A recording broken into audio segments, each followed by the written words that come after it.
आया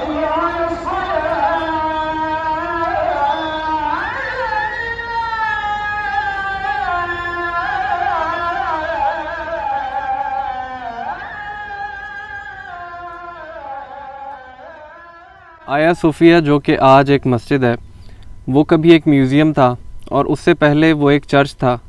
ये एक ऐसी बिल्डिंग है जो सिंबलाइज़ करती है हिस्ट्री में हुए हुए एक ऐसे मेजर इवेंट को जिसने हमेशा के लिए पॉलिटिकल और रिलीजियस डोमिनेंस का नक्शा बदल के रख दिया।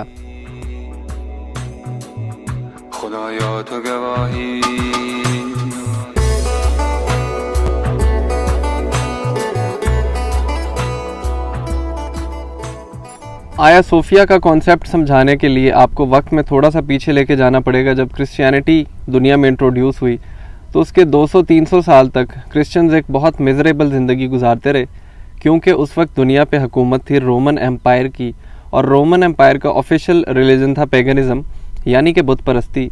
और रोमन्स के दौर में क्रिश्चियंस को इजाज़त नहीं थी कि वो खुल के अपनी प्रैक्टिसेस कर सकें या अपनी इबादत कर सकें। तो उसी रोमन एम्पायर के राज के दौरान 250 AD में वाक़या हुआ असहाबे कहफ का।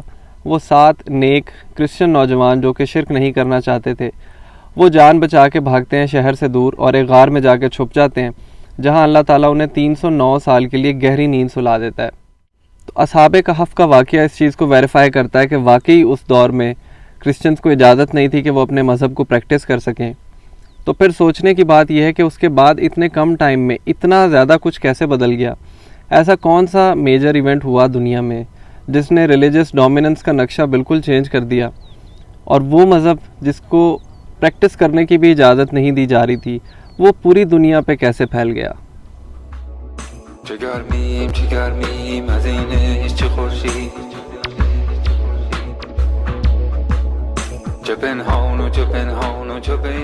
तीन 306 ईस्वी में रोमन एम्पायर का किंग बनाया जाता है कॉन्स्टेंटीन I को, और उसने एक ऐसा काम किया जिसने शायद इस दुनिया का नक्शा हमेशा के लिए बदल दिया। कॉन्स्टेंटीन ने क्रिश्चियनिटी कबूल कर ली, ना सिर्फ कबूल की बल्कि उसने हुक्म दिया कि इस रिलीजन को पूरी रोमन एम्पायर पे नाफिज किया जाए, और अनाउंस किया कि आज से रोमन एम्पायर का ऑफिशियल रिलीजन क्रिश्चियनिटी होगा। ये वो एक तारीख़ी इवेंट था जिससे क्रिश्चियनिटी को एक मैस लेवल पे फ़रोग़ मिला और लोगों ने क्रिश्चियनिटी को एक्सेप्ट करना शुरू कर दिया।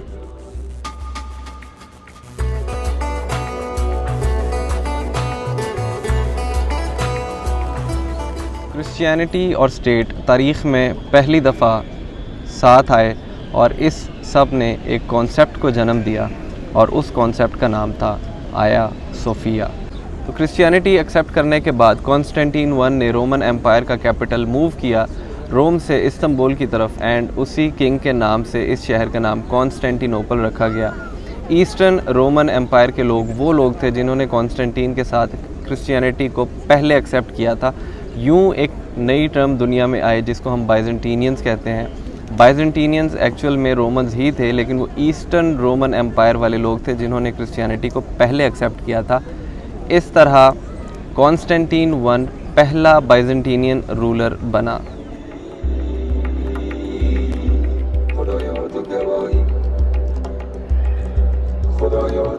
कॉन्स्टेंटीन की लेगेसी को कंटिन्यू किया उसके बेटे ने, जिसका नाम कॉन्स्टेंटियस था, और उसने 360 ईस्वी में पहले आया सोफिया की कंस्ट्रक्शन का हुक्म दिया।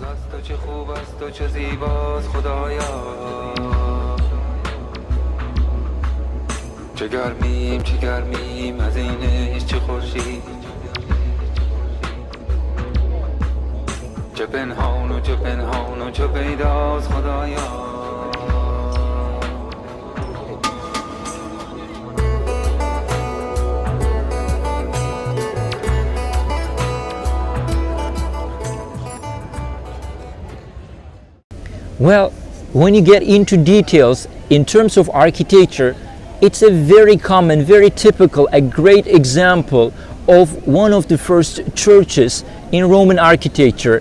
And you know, in Roman architecture, when you go to a place that is actually made in the Roman architecture, you will easily, notice that there's a wide use of marble, as you can see in the back, limestone, and a brick. There's a wide use of brick, as you can see, and This is a great example, one of the first examples of Roman architecture, and Hagia Sophia is a very unique, outstanding example of Roman architecture, that it's a massive place of worship. To be honest with you, it was completed over a period of 6 years, because you know why?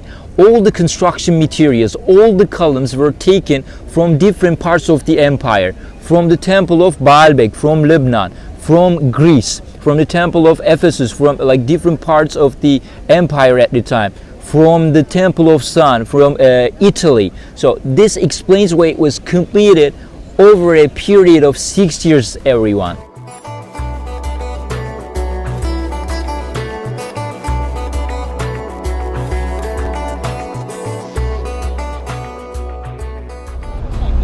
तो जब Justinian ने आया Sophia की construction complete कराई 537 AD में, तो no doubt कि वो एक बहुत ही आलीशान बिल्डिंग थी और करीब करीब 1000 साल तक वो दुनिया की सबसे बड़ी एनक्लोज्ड बिल्डिंग रही।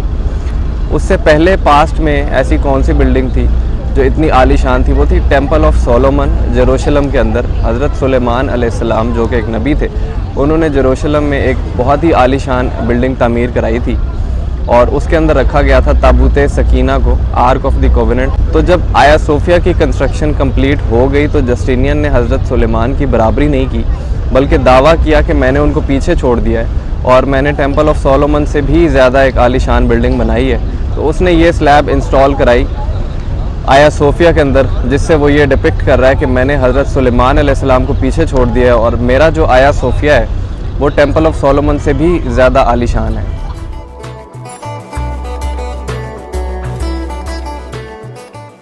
जब आप आया सोफिया को एग्ज़िट करके बाहर जाने लगते हैं, आप पीछे मुड़ के देखें तो आपको एक मोज़ाइक नज़र आएगा, जिसके सेंटर में आपको हज़रत मरियम अलैहिस्सलाम और हज़रत ईसा अलैहिस्सलाम नज़र आएंगे।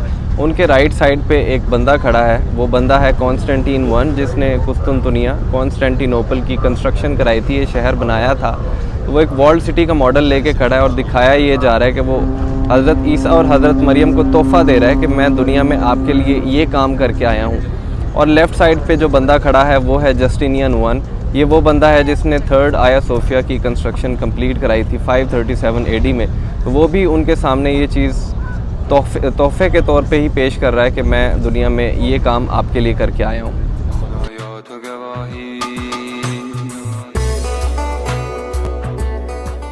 And maybe you will notice an emperor bending the knee just down there. And this emperor is known to be the Leo VI, and he is actually begging for mercy because, you know, he committed a sin. He married for the 4th time, which was strictly prohibited by Orthodox Christianity at the time. Now he is on his knees begging for mercy before Jesus Christ, but he had to get married. He had to have a son so his son could take the throne. And now he's aware of his sin and he is begging for mercy, bending the knee before Jesus Christ. And the mosaic, the yellow actually stuff on the mosaic is made from solid gold, by the way.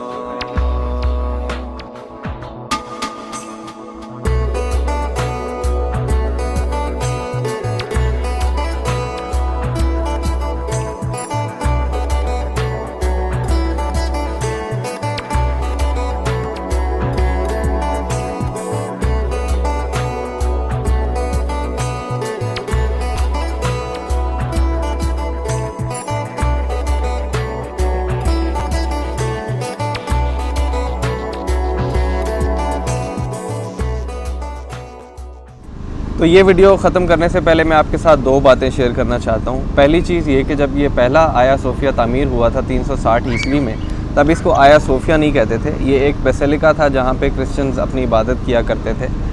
तो फिर सोचने की बात यह है कि ये एक आया सोफिया के कॉन्सेप्ट में कैसे ट्रांसफॉर्म हो गया। उसको जानने के लिए अगर आपको हिस्ट्री में इवेंट रिकॉल करें तो आपको कोई ऐसा मेजर इवेंट नहीं मिलता जो ये चीज़ आपको समझा सके। हाँ, आप ये कह सकते हैं कि इसका बेसिक कॉन्सेप्ट हमेशा से सेम था कि कॉन्स्टेंटीन I पहली दफ़ा स्टेट और रिलीजन को सेम पेज पे लेके आया था और आया सोफिया वो एक जगह थी जहाँ से रिलीजन और स्टेट दोनों के अफेयर्स रन हुआ करते थे। फॉर एग्ज़ाम्पल वो एक चर्च था जहाँ पे क्रिश्चियंस अपनी इबादत किया करते थे, लेकिन साथ में जब किसी क्रिश्चियन या रोमन किंग की ताजपोशी की जाती थी, जब वो किंग बनता था तो उसकी ताजपोशी की जो सेरेमनी होती थी वो आया सोफिया के अंदर ही की जाती थी। तो इसीलिए जब आप आया सोफिया के बारे में जब कोई इन्फॉर्मेशन सर्च करते हैं तो आपको यही बताया जाता है कि 537 AD में आया सोफिया बनाया गया था, क्योंकि उसको आया सोफिया कहना तभी शुरू किया गया था। लेकिन इसकी हिस्ट्री बहुत पीछे जाती है, इसके रूट्स सेम हैं और ये वही पौधा है जो कॉन्स्टेंटीन ने लगाया था और आगे वो वक्त के साथ साथ ट्रांसफॉर्म होते होते एक आया सोफिया के कॉन्सेप्ट में तब्दील हो गया। दूसरी बात ये कि आप सोच रहे होंगे कि मैंने आया सोफिया की वीडियो में असहाबे कहफ का जिक्र क्यों किया है। उसकी वजह यह है कि आया सोफिया का कॉन्सेप्ट समझाने से पहले आप लोगों को ये बताना मुझे ज़रूरी लगा कि उस वक्त दुनिया में एक्चुअल में क्या हो रहा था, कौन सा रिलीजन डोमिनेट कर रहा था और ज़्यादातर लोग किस मज़हब से ताल्लुक़ रखते थे। तो असहाबे कहफ का वाक़या बताने का मकसद ये था कि आपको बताया जाए कि उस वक्त दुनिया पे बुत परस्ती राइज थी और क्रिश्चियंस कितनी एक मिज़रेबल ज़िंदगी गुजार रहे थे। तो उसके बाद इतने कम टाइम में इतना कुछ चेंज हो गया सिर्फ़ और सिर्फ एक मेजर इवेंट की वजह से, और वो था कॉन्स्टेंटीन I का क्रिश्चियनिटी कबूल करना। ये सारी चीज़ मैं उससे लिंक अप करता हूँ। कोई भी बात समझाने से पहले मैं समझता हूँ कि उसका बैकग्राउंड हमें पता होना ज़रूरी है कि ये चीज़ एक्चुअल में स्टार्ट कहाँ से हुई थी और फिर कहाँ तक गई।